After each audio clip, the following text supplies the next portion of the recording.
মানুষ বাধ্য হয়ে কোর্টে গিয়েছে, সত্যকে চাপা দিয়ে দোষীদের বাঁচানোর চেষ্টা করেন। নাম না করে মুখ্যমন্ত্রীকে আক্রমণ করেছেন দিলীপ ঘোষ। সুপ্রিম রায়ে 26,000 চাকরি বাতিলের পরে ক্ষোভ উগরে দিয়েছেন দিলীপ। এর পাশাপাশি তাঁর আরো সংযোজন, যেভাবে চাকরি দুর্নীতি সামনে এসেছে সেভাবে আরজিকর কাণ্ডের সত্য একদিন সামনে আসবে। সুপ্রিম কোর্টের নির্দেশে নতুন করে নিয়োগ প্রক্রিয়া শুরু করার নির্দেশ এবং স্কুল সার্ভিস কমিশনকে চিঠি পাঠিয়ে যথাযথ ব্যবস্থা নেওয়ার কথা বৃহস্পতিবার সাংবাদিক বৈঠকে বলেছেন মুখ্যমন্ত্রী।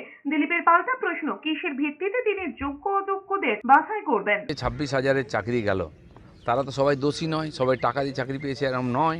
যারা যোগ্য তারা কি অপরাধ করেছিল? এবার তো তাদেরকে ঘটিবাটি বিক্রি করতে হবে কোর্টের নির্দেশ মানতে গেলে। অথচ যারা এই অপরাধটা করেছে, তাদের কাছ থেকে টাকা নিয়েছে, সেই লোকগুলো কি আদৌ কোনোদিন শাস্তি পাবে? মমতা ব্যানার্জি এখনও বড় বড় কথা বলছেন, বিজেপিকে দোষ দিচ্ছেন, অন্য কাউকে দোষ দিচ্ছেন, যে মুখ্যমন্ত্রী পুরো সরকারের রন্ধ্রে রন্ধ্রে দুর্নীতি। পার্টির নেতা থেকে সরকারি কর্মচারী সবাই দুর্নীতির সঙ্গে যুক্ত, মন্ত্রীরা যুক্ত। তিনি কি করে বড় বড় কথা বলেন?